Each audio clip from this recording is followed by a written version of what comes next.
Aries, Leo, and Sagittarius, welcome po sa ating channel. At ito ay inyong daily gabay tarot reading for October 19, 2023. Please be reminded that this is general reading po, so maaari kayo makarelate o hindi. Just take what resonates. Gamitin ang reading na ito bilang gabay lamang. Balik po kayo dito bukas para sa ating daily gabay tarot reading. Please like, subscribe, and click bell button for notification para po updated kayo sa daily tarot reading natin.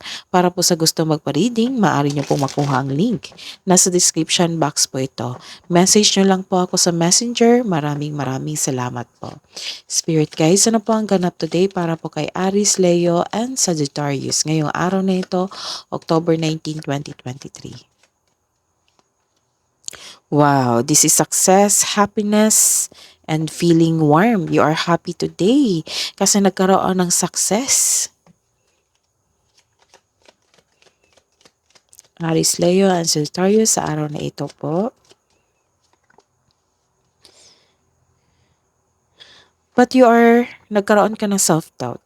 Nagkaroon ka ng confusion kasi may nalaman kang sekreto or nagkaroon ka ng sekreto. And nagkaroon ka ng travel today and a new adventure or a new journey or a new cycle sa inyong buhay. Kasi nagkaroon ng happiness dito.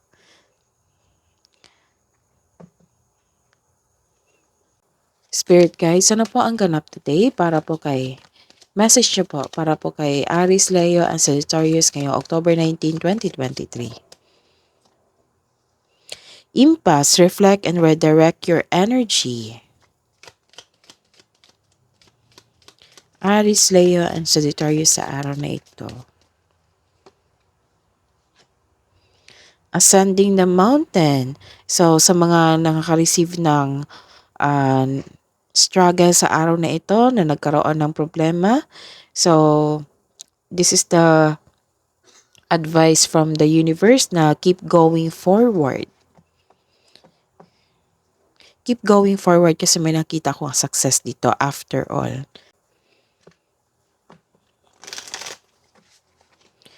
Let's see your energy today, Aries, Leo, and Sagittarius ngayong October 19, 2023, Spirit Guides. Clarification po sa 10 of Wands para po kay Aries, Leo, and Sagittarius.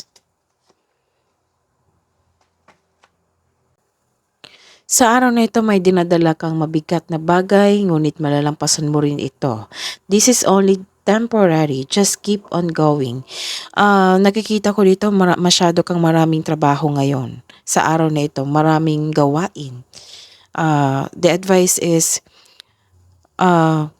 huwag kang mag-accept na isang bagay na hindi akma sa inyong plano. Kasi kung sobra ito, magkakaroon ng burden. Opo. Sa sobrang dami ng trabaho, hindi ito matapos. Tapos kasi accept ka ng accept. So, kailangan ng tamang pag-iisip, tamang plano. Opo. Kailangan mag-say no ka kung hindi na kaya. Huwag kang mag-say yes kung hindi kaya ng schedule mo, baka makaranas ka ng burnout sa sobrang dami ng gawain. May nakikita akong strong personality dito. Opo, strong personality, maaring siya ay maldita, maldito o maaring kabit. Or ikaw ito na guarded ka, na ayaw mo nang masaktan uli mula sa isang toxic na tao na walang ginagawa kundi saktan ka. So, you are guarded, ayaw mo masaktan ulit. Let's see your career and money. Aries, Leo, and Sagittarius ngayong araw na ito, October 19, 2023. Clarification po sa reverse card na 6 of Wands.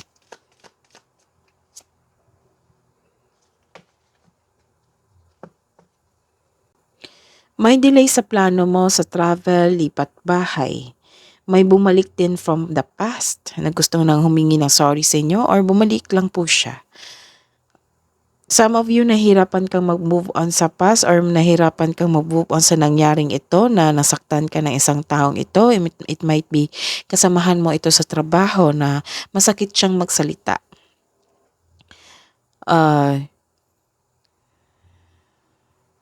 You are receiving criticism, nakikita ko dito. Masakit talaga tong magsalita yung toxic na tao sa buhay mo, dito sa workplace mo o sa negosyo mo. Opo. Nagkaroon din ng delay sa inyong kaperahan, sa inyong inaantay na kaperahan at buhay karera or sa isang kontrata. Kaya pala nagkaroon ng delay or medyo hindi kayo masaya ngayon kasi nagkaroon ng disbalance dito, disharmony, hindi pagkakaisa sa inyong workplace, or you are pushing the situation to have a result or pushing the project to have an early result. Kaya pala tanggap ng tanggap kayo dito, napanghinaan kayo ng loob sa sobrang dami, you are feeling, opo, na nagkaroon ng burden. Nag-cause din ito ng sobrang pagod sa inyong trabaho, sa sobrang dami. Nagkaroon din dito ng conflict of interest or ano po, nagkaroon kayo ng impatience, opo, na gusto niyong tapusin yung maaga yung trabaho niyo po or yung project nyo na magkaroon ng early result. So, don't be. The advice is don't be. Kailangan ng mahabang pasensya para matapos ito. Kailangan ng concrete plan, opo, para mas maganda yung output. Hayaan mo lang yung hayaan mong na magkaroon ng delay at sa pag-antay nito na marahil sa pagdating nito ay magkakaroon ito ng magandang output.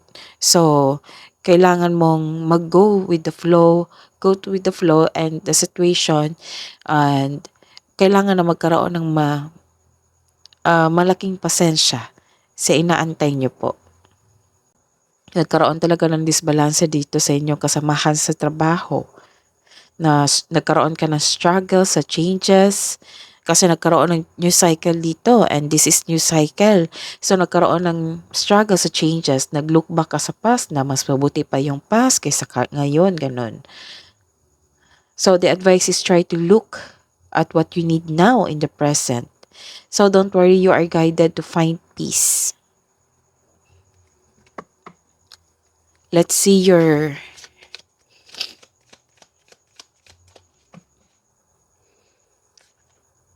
love and romance po, self-love, partnership, and romance sa araw na ito. Clarification po sa King of Swords para po kay Aries, Leo, and Sagittarius sa araw na ito. Ang isang kapareha na napakatalino at matagumpay ay magpapahayag ng kanilang sarili sa pamamagitan ng kaakit-akit na communication. So may manliligaw kang matalino at matagumpay sa buhay na ginagamit niya ito sa pamamagitan ng isang communication para maakit ka niya or ma-say yes ka. Para sa mga may relasyon, ang iyong kapareha ay ginagamit ang lohika kaysa sa emosyon. Mataas ang kanyang pasensya dito. Nagkaroon talaga ng delay dito. Naging impatient ka, you felt emptiness, you felt failure. You felt failure. May ma-end na cycle dito at dahil ito ay hindi ka ready sa changes. So, this is the third card. 1, 2, 3. And this is a third card na nagkaroon ng end ng cycle sa inyong buhay. Kakapasok nyo lang sa new cycle sa inyong buhay. At dahil nito, hindi ka komportable. May pagkabigo dito at maling plano. Maaari rin itong delay sa inaantay mo. So, nagkaroon talaga ng delay sa inaantay nyo ngayon. You are ready to move on pero may blockages or you don't feel you are deserving of success. So don't be. You are deserved na maging successful. Kaysa may nakita kong success dito and happiness. So, hayaan mong mag-celebrate. Oo, yung sarili mo kasi deserve mo ito. So, don't put yourself into worriness kasi may nakita akong worried ka dito sa isang bagay, sa kaka-receive ng isang completion na ito, success na ito. Nagkaroon ka ng bagong journey sa inyong buhay. So, kasama na yan na hindi ka comfortable sa new cycle sa inyong buhay. So, kailangan lang natin na i-adapt ito. Hidden truth po, anong iniisip mo, anong iniisip niya para po kay Aries, Leo, and Sagittarius sa araw na ito. I know I was a distraction from your pain. Para sa mga single yan. I love you unconditionally. Sa mga may relasyon, I know that I crossed the line with you. I hide behind material things. Spirit guides, message nyo po sa mga single po. Message nyo po sa mga single. The beauty you see in me is a reflection of you. Divine feminine, step into your power.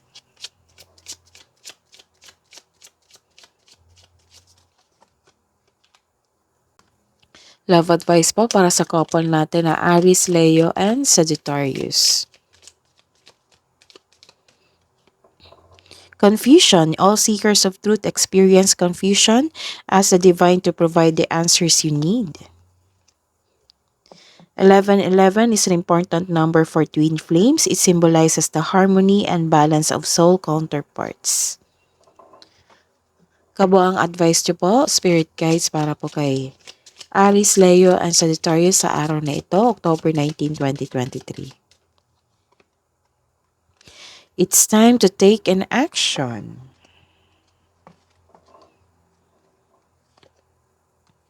The energy is gaining momentum. Let's see your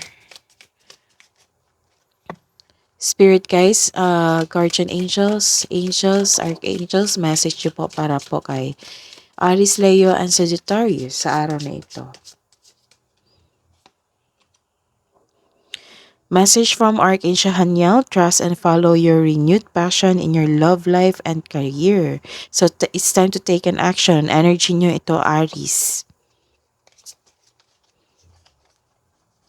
Message nyo pa po para po kay Aries, Leo, and Sagittarius. Message from Archangel Azrael, I am with you in your time of need, helping your heart to heal. So help yourself to heal. That is your reading, Aries, Leo, and Sagittarius fire signs. Balik po kayo dito bukas.